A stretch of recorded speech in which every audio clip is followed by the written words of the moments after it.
हरे कृष्ण कृष्ण कृष्ण हरे हरे, हरे राम राम राम हरे हरे। हे भगवान कृष्ण, मैं आपकी श्रीमद् भगवत गीता का श्रवण कर रहा हूँ। इसमें जो कोई पढ़ने में मेरे से त्रुटि हो, मेरे को क्षमा करना।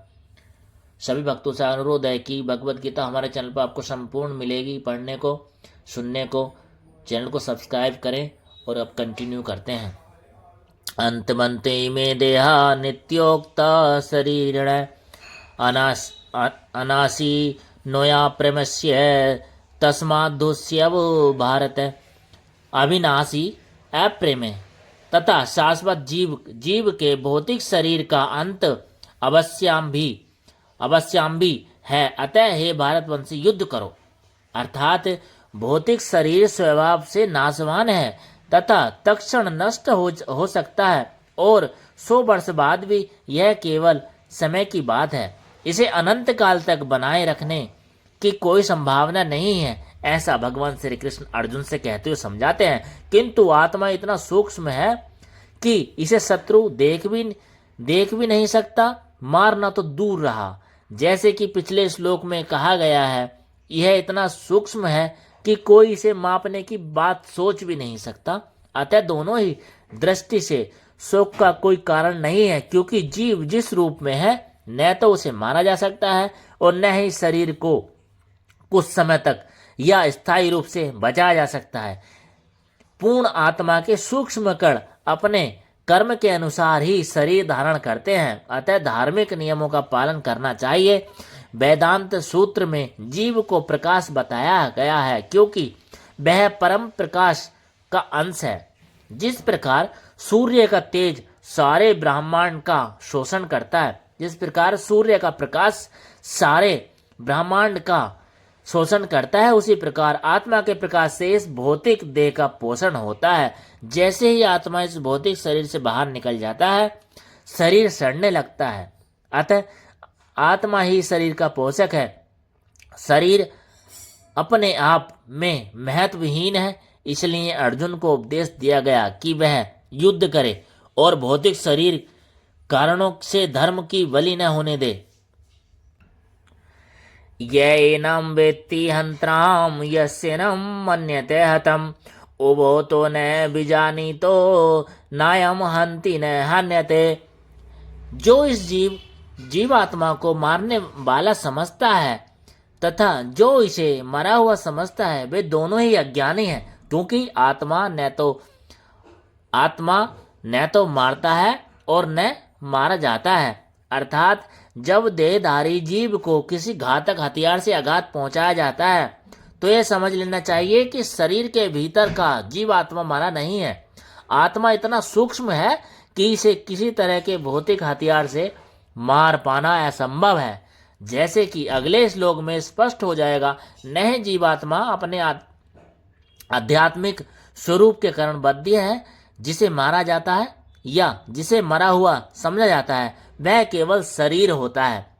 किंतु इसका तात्पर्य शरीर के वध को प्रोत्साहित करना नहीं है। वैदिक आदेश है, मा हिस्यात सर्वभूतानि, किसी भी जीव की हिंसा न करो। माँ हिंस्यात सर्वभूतानि, किसी भी जीव की हिंसा ना करो, ना ही जीवात्मा अवध्य है का अर्थ यह है कि पशु हिंसा को प्रोत्साहन दिया जाए। पशु हिंसा को प्रोत्साहन दिया जाए। किसी भी जीव के शरीर की अनाधिकार हत्या करना निंद है और राज्य तथा भगवत विधान के द्वारा दंडनीय है। किंतु अर्जुन को तो धर्म के नियमानुसार मारने के लिए नियुक्त किया जा रहा था, किसी पागलवश नहीं। न जायते म्रियते व कदाचि त्रायम भूतवा भविता व न भूय अजो नित्य शाश्वतोयम पुराणो न हन्यते हन्यमाने शरीर। आत्मा के लिए किसी भी काल में न तो जन्म है न मृत्यु। वह कभी जन्मा है, न जन्म लेता है और न जन्म लेगा। वह अजन्मा, नित्य, शाश्वत है तथा पुरातन है। शरीर के मारे जाने पर वह मारा नहीं जाता। अर्थात गुणात्मक दृष्टि से परमात्मा का अणु अंश परम से अभिन्न है, वह शरीर की भांति विकारी नहीं है। कभी कभी आत्मा को स्थायी या कुटस्थ कहा जाता है। शरीर में 6 प्रकार के रूपांतरण होते हैं। वह माता के गर्भ से जन्म लेता है, कुछ काल तक रहता है, बढ़ता है, कुछ परिणाम उत्पन्न करता है, धीरे धीरे क्षीण होता है और अंत में समाप्त हो जाता है। किंतु आत्मा में ऐसे परिवर्तन नहीं होते। आत्मा जन्मा है, किंतु चूंकि वह भौतिक शरीर धारण करता है, अतः शरीर जन्म लेता है। आत्मा न तो जन्म लेता है न मरता है। जिसका जन्म होता है उसकी मृत्यु भी होती है। और चूंकि आत्मा जन्म नहीं लेता, अतः उसका न तो भूत है, न वर्तमान है, न भविष्य है। वह नित्य, शाश्वत तथा सनातन है, अर्थात उसके जन्म लेने का कोई इतिहास नहीं है। हमें शरीर के प्रभाव में आकर आत्मा के जन्म, मरण आदि का इतिहास खोजते हैं। आत्मा शरीर की तरह कभी भी वृद्ध नहीं होता। अतः तथाकथित वृद्ध पुरुष भी अपने में बाल्यकाल या युवावस्था जैसी अनुभूति पाता है। शरीर के परिवर्तनों का आत्मा पर कोई प्रभाव नहीं पड़ता। आत्मा वृक्ष या किसी अन्य भौतिक वस्तु की तरह क्षीण नहीं होता। आत्मा की कोई उपसृष्टि नहीं होती। शरीर की कोई उपसृष्टि संतानें हैं और वे भी व्यष्टि आत्माएं हैं, और शरीर के कारण वे किसी न किसी की संतानें प्रतीत होते हैं।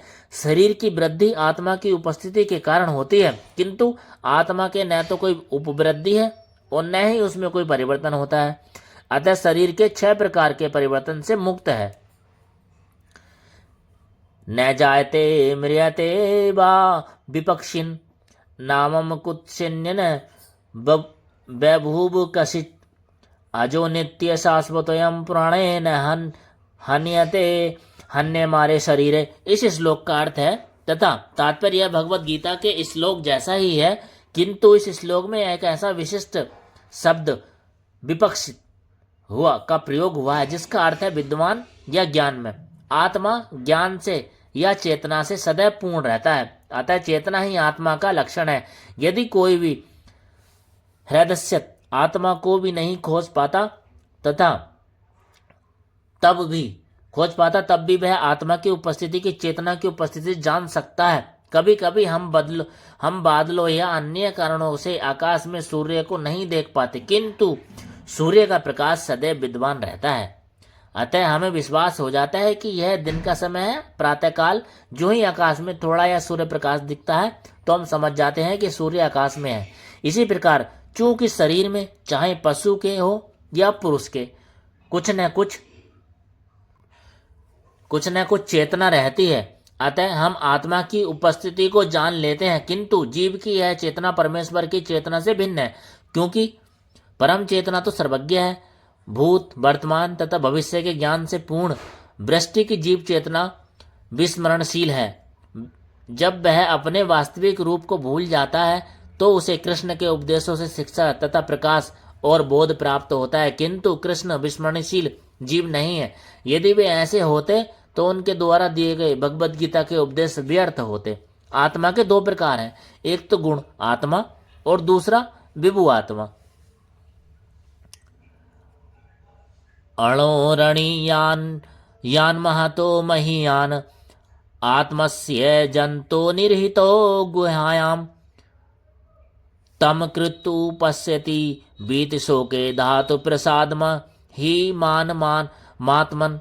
परमात्मा तथा अणु आत्मा दोनों शरीर रूपी उसी वृक्ष में जीव के हृदय में विद्यमान है और इसमें से जो समस्त इच्छाओं तथा शोकों से मुक्त हो चुका है, वह भगवत कृपा से आत्मा की महिमा को समझ सकता है। कृष्ण परमात्मा के भी उद्गम है, जैसा कि अगले अध्याय में बताया जाएगा। वह और अर्जुन गुण आत्मा के समान है, जो अपने वास्तविक स्वरूप को भूल गया है। अतः उसे कृष्ण द्वारा या उसके प्रमाणिक प्रतिनिधि गुरु द्वारा प्रबद्ध किए जाने की आवश्यकता है।